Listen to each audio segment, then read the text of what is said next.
Hey guys, I'm Asia. I'm a real estate agent in Maryland and I'm here to help you through the home buying process.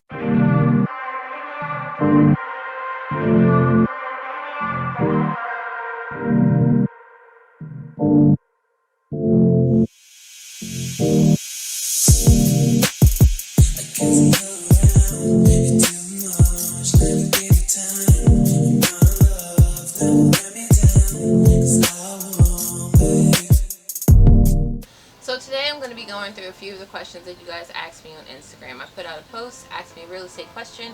You guys really responded. I really appreciate that. If you're not following me on Instagram, please go follow me.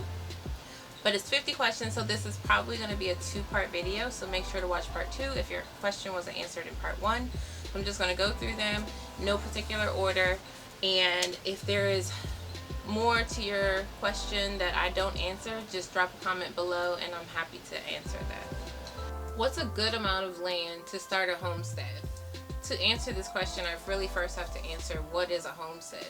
Now, basically a homestead is basically a plot of land where you're basically self-sufficient and do some sort of small-scale farming. You want to own a property where you're able to be possibly off the grid, or you're able to grow your own crops. So it really depends on what your plan is to do with the land. Are you planning to grow crops? Are you planning to keep livestock? So depending on what you plan to use the land for, are you going to have one family? Are you going to have multiple family members there? Will you be living on or off the grid? Like, imagine that, never paying an electricity bill ever again. Depending on what you plan to do with the land, I would say start there. With regards to what size plot of property you're looking for, it would definitely depend on what you're looking to do with the land. Here's an upside to homesteading. There's a wonderful tax credit where you can get a 10% tax credit on your current assessment value as opposed to your next assessment value. So if you want more information on homesteading and that tax credit, then go ahead and drop a comment below and I'm happy to either send you a new message or do a whole entire video on what homesteading is and how it benefits you. So the next question is, how much should I expect to put down, and does my credit score affect my payments? The answer to this question is it's going to cater to you and your particular loan. So everyone's credit is different. We all know that. The way that lenders lend to you, they are going to make that decision based on different things. One thing is going to be your DTI, and that's your debt to income ratio. That means how much money you make versus how much money you spend a month on actual bills. So your car, your phone, your insurance, student loan bills, those are actual expenses that count towards how much your DTI is. The other thing that is going to go into your credit approval and your actual mortgage is going to be your credit. So if you have a credit score of 680, say for instance, and you have another person whose credit score is a 766, then their mortgages are going to differ based on the loan that they receive. And what you should expect to put down, on average, buyers will typically pay 3.5% to 6% of the borrowing cost. So if your loan is $100,000, for example, then you would expect to pay between $3,500 to $6,000 down on that particular loan. So one rule of thumb that I always use for my clients is I like to overestimate for them so that when the number comes in under, they feel like they're saving, they feel great because they're not spending as much as they thought they would. So I always tell my clients, for every $100,000 of house we're trying to buy, expect to put down about 6%. So for every $100,000, that's about $6 grand. Your credit score will affect your monthly mortgage payment, but not in the way that you may believe. Most of the reason why your credit score is going to affect your mortgage payment is because your credit score is going to affect the interest rate that you get. So say for instance you have a qualifying credit score of 680 and you may get an interest rate of, let's say, 4%. And then another person who, your neighbor, say, they have a higher credit score, like let's say 725, 740, right? So their interest rate may possibly be lower than yours. Maybe let's say like a 3.07%, right? So for the same $100,000 house we're talking about buying, your mortgage may be maybe like $650, whereas your neighbor's mortgage with the higher credit score could be more or less under 600. So your interest rate is affected by your credit score, which in turn is going to affect your mortgage. So I hope that answers your question. If you have any other questions, just let me know. The next question is, what should my credit score be before I start looking seriously for a home? The next question is, what should my credit score be before I seriously start looking for a home? Same question, I suppose.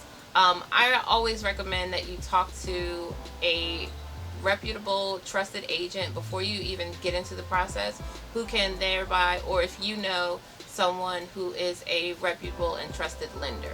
I say this because there are a lot of programs out there that work with lower credit scores, and there are other programs that require a minimum credit score. So understanding where your credit score should be, like looking for a particular number, is not necessarily the best way to go about starting the process. I always say, find yourself an agent that you trust, and then your lender is going to be your best friend in the home buying process, because they're going to be the one, even if your credit is not A1 or perfect right away, they're going to be the person who can get you to a point where you're ready to go. So I've had instances where I've had clients where they've had low credit scores, but their DTI was very low. So their credit score was low, their income was high, their expenses were low. The bank said, okay, well, we'll take the risk on lending you this money because you don't have any debt, right? And then you have other people who have high income, high credit score, but high expenses. So those things go into factor when you're talking about starting the home buying process. So I always tell people, get with an agent, get with a lender, and then start the process, because a lot of times you don't know what you qualify for until you get pre-qualified. So if that doesn't answer your question, good or bad, getting with a lender is going to be where the adventure begins. Another question I get is now a great time for buyers? And I take this as, is it a buyer's market over a seller's market? Now, a lot of times people will take that into account when they're starting the home buying process. Oh, it's a buyer's market, it's a buyer's market, I'm a first time home buyer. Well, that doesn't have anything to do with the house that you're trying to buy. The connection between a buyer and a seller is really what sells a property. So is what you're offering equal to what I'm seeking? So if you, buyer, are offering what I, seller, am seeking, then that's what makes a connection. That's what makes the sale. So as a buyer in this current market, it's great to understand this principle, because going into a market just because someone is saying, oh, it's a buyer's market, doesn't have anything to do with the property that you're trying to procure. So I hope that answers your question. I know that I really didn't say yes or no, but a lot of times people will talk about a seller's market or a buyer's market, and those are factors that take into place, but that comes when you're considering an offer. But with regard to, is now a great time to buy, it's when you're ready. When you're ready financially, emotionally, mentally. If you have the responsible capacity to take on the management of a home ownership, then you're ready. So don't take into account a buyer's market or a seller's market to make that your decision to buy or sell your home. So if you're interested in a home buyer's tip video specifically for first-time home buyers, just drop a comment below. I'm happy to provide you with that information. So the next question is, in today's market, is it more ideal to own your own multi-use commercial property or lease it? That is a mouthful. So first of all, let's talk about what multi-use properties are. Multi-use properties are going to be properties that are grocery store on the main level and your apartment on the next level. Simple as that. Multi-use. So there's commercial and there's residential. Alright, so understanding your exit strategy is going to help me answer this question better. So, are you planning to use this multi-use property for your own business and your own personal residence? Are you planning to use this multi-use property to lease out to commercial and residential tenants? Do you have alternate income to cover your business mortgage if said tenants are unable to pay their rents? If not, how do you plan to cover these costs? In my opinion, if you are using this property to be a space for your own personal business and you plan to live on the dwelling as well, I think it's a great option, because then you're your business is paying for your residence, and then you're able to get all of those tax incentives that go into being a commercial property. If you're planning to lease out the entire property, I mean, it's COVID, so you really want to take into account that business mortgage that you're going to take out to procure this property. And then if, God forbid, your tenants are unable to pay, how are you going to pay for to cover that business mortgage? So those are questions that I would present to you before I would answer that question to tell you or to advise you whether or not to purchase a multi-use property.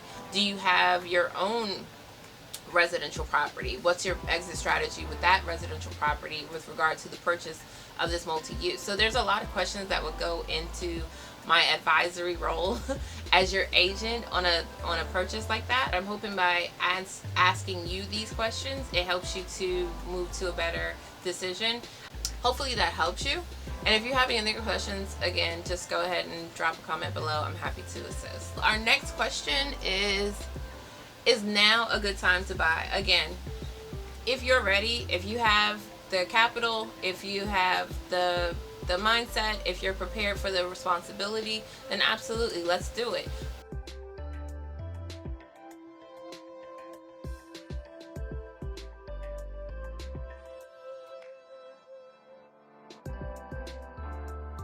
A lot of times I hear people just Googling real estate agent, and then they go with them, and then I have friends who call me and they, oh, I found this agent and they don't answer my calls and they don't take my calls, and it's very impersonal. So if you're like, say for instance, you're moving to a town where you know absolutely no one, I would recommend interviewing agents at that point. You know, just contact a few to get a feel for the person that they are, the type of business that they run, so that you can get an idea of, you know, how they're going to treat you.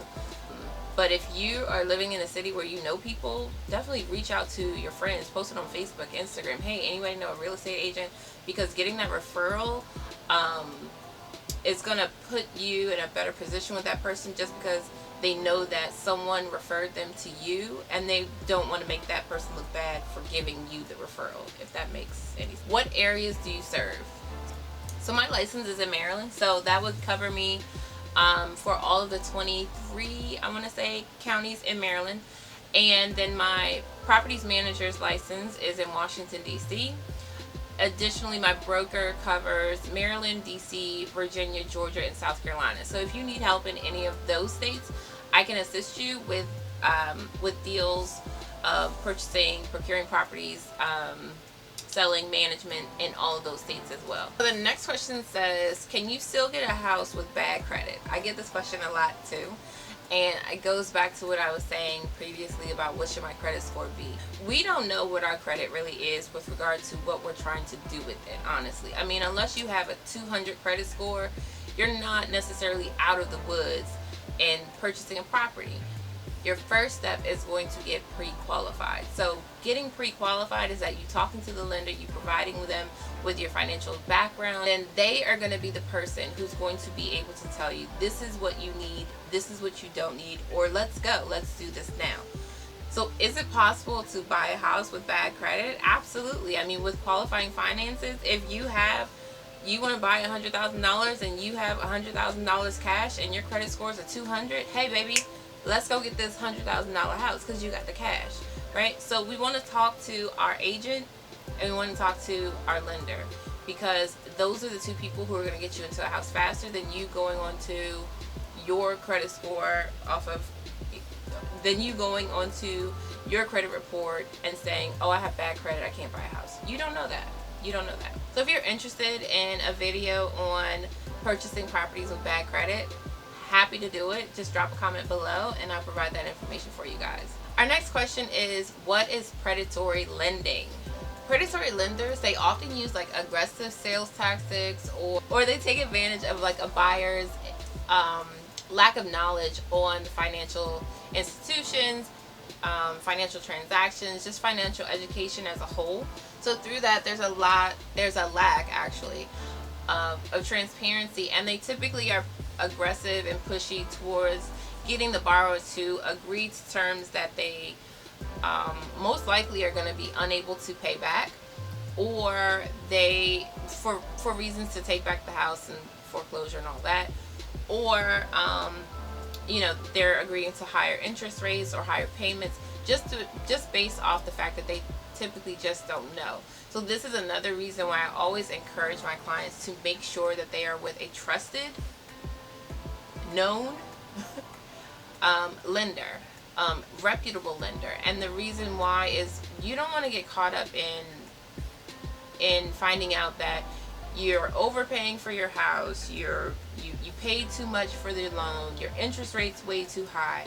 So you want to make sure that you have a team that you trust. So your agent and your lender, I'm telling you, your lender's going to be your best friend through this process. Not to mention me.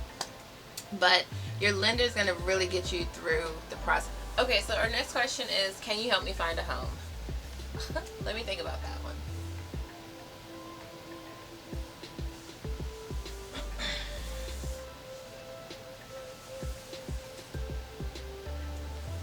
I'm looking for my answer. Hold on. Girl, yeah. Just call me, drop me a message below, DM me. Actually, I'm going to reach out to you since you asked me personally. But yes, absolutely, I can help you find a home. I'm happy to help you find a home. It's what I do, help you find a home. So absolutely, if you need help finding a home, I'm happy. I'm your girl. Bought and sold. How much do you need to get a house if your income is low? This is sort of the same as what's my credit score need to be in order for me to get a house. Your income has to do with your DTI. Again, we're talking about the DTI, your debt to income ratio. So what you make attributes to what you can afford. So currently, you're living in an apartment probably, or living with a friend, or renting a room, or maybe you're lucky and you're living rent free. But if you're working and you have low income, if you are paying rent, let's say for instance you're living in the DC metropolitan area, our rents are high here. So let's say you got a one bedroom and you're paying, I don't know, $1,900 a month for that one bedroom. I know people whose mortgages are lower than that. A whole house. So again, let's not start with what you have. Are you saving money? Because don't forget, you may possibly need to put some money down. So just because you're not making a whole lot of money doesn't mean that you're not able to save. So I always tell people whenever they ask me, like, what should I do? Start saving money now. If you can pay yourself, into your buy a house fund, do that as early as possible. Start saving as early as you can, because you never know. And if you take that rule of thumb of 6% for every 100,000, then that gives you a general idea of how much money you may need to buy the property that you probably want, right? So save, save, save. DTI, your down payment, and your monthly mortgage is going to be what's going to be considered when you are applying for a loan. So if you don't make much now, you can look for a second job. You can look for a side hustle. You can look for a hobby that's going to pay you to increase your income. But you're never really going to know what you actually can afford until you talk to a lender. So you can get with me, you can get with another agent that you know and trust, you can get with someone that you find on Google, just shopping around.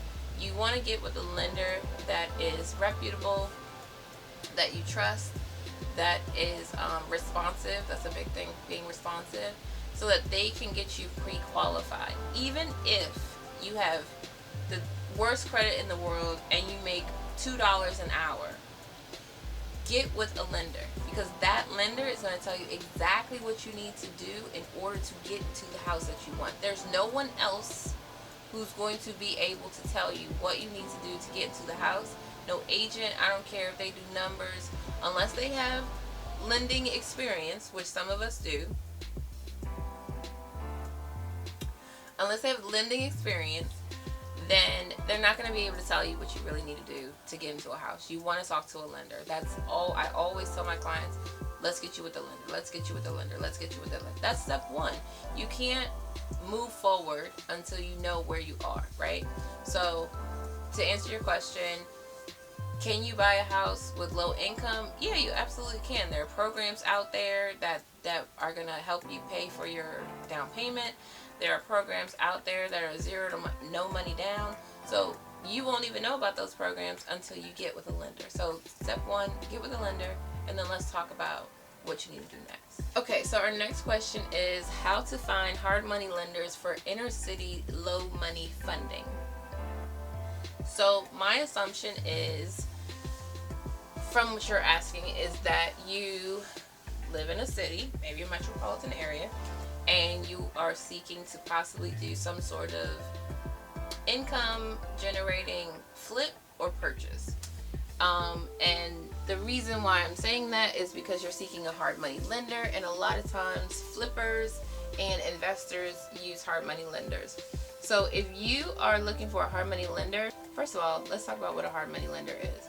A hard money lender is going to be a non-traditional lending source. So it's not going to be your bank, it's not going to be your credit union. Most of the time, these are private funds or private lenders, like individuals. So they typically will give you a loan based on your ability to repay that loan. A lot of times, hard money lenders won't take your credit into effect the same way a mortgage lender would do. Whereas if you're seeking a hard money lender to buy, let's say, a flip, they're going to look at your credit, but they're going to look at, your qualifications. Have you ever done it before? How much are you asking? What's your timeline on repayment? So a hard money lender is like an alternative source for getting money to purchase property. So you don't typically want to use a hard money lender to buy a property that you plan to keep and live in and dwell in. Typically because their interest rates are a lot higher than typical lenders. So whereas same $100,000 that you're going to get from the bank, they're going to offer you a interest rate, let's say 5%, high, right? 6%, high. A hard money lender typically is going to be like 10%, 12%, 15%. So you're going to pay a lot more on that money, but you're only planning to keep that money for a shorter term. So how do you find these guys? Google's going to be your best friend. I would be specific in your search, say, hard money lenders near me or in this particular city or for your particular reason. Our next question is, how long can a seller take to respond to my offer? As long as they want to, child. They will take as long as they want to. And the reason is because you want what they have, right? So here's a few things that you can do if they're taking a long time. First of all, what is your agent saying? If you submit an offer, okay, let's say it's Sunday night, you sign all the paperwork, you send it in. So now you're at Monday. Sunday night you send your offer, Monday is gone, out the window. Tuesday you don't hear anything. Now here comes Wednesday. Now my first step as a buyer to an agent, not as an agent, would be to contact my agent. What is going on? Why don't we have a response? Because at this point, 2 days later, your agent should have already reached out to the seller's agent to say, hey, what's going on? Where are you guys in the review process? Now, that other agent may say things like, well, we're reviewing offers on Sunday. Okay, well, I submitted on Sunday, so you can't expect a response until the following Sunday. Most of the time, when that's the case, your agent should already know that, so they should be able to provide you with that information before you even go to submit your offer. Another reason why an offer may be taking longer is because your offer wasn't that great to start with, and they haven't received any other offers, and they really don't want to accept your offer because it's not really what they want, but they may have to go with your offer because nobody else wants it at this point. And they're kind of trying to see how long you'll wait until they maybe can get another offer that's better. Just on the agent side, that's what I think. I don't like your offer. Y'all can sit. But say for instance you like 2 houses and you're like, ugh, I want to put offers on both of them. Well, this offer is contingent on me not getting the other house or them rejecting my offer. So you got to let me know something because I want to buy this other house if I don't buy yours. So there are things that your agent can do to avoid that in the very beginning with regard to offers. Another reason why your offer may be delayed is that they have received multiple offers and the agent is vetting all of those offers. So What happens is once you submit your offer, what's included in there is your financial disclosures that say, hey, we're qualified for this amount of money that we're offering you to purchase your property. A responsible agent is not going to just take the word of a piece of paper that's being submitted to them. A responsible agent is actually going to reach out to that lender and say, hey, I got John Smith's pre-qual letter from you guys stating that this is the amount. He's trying to purchase the property for this amount. Does that check out? That lender is going to say yes or no or whatever. Because there are cases, honey, where you have, we'll talk about that at another time. But, these are reasons why your offer may be taking a long time to be reviewed, and delayed receiving a response. Reach out to your agent, check in with them, find out what's going on with your offer. Sometimes people just don't respond. If you don't get a response, that may be also that your offer was rejected. So reach out to your agent. Your agent should be able to get some information for you. Hey, Bales. Bailey. Bailey. Come here. Come here.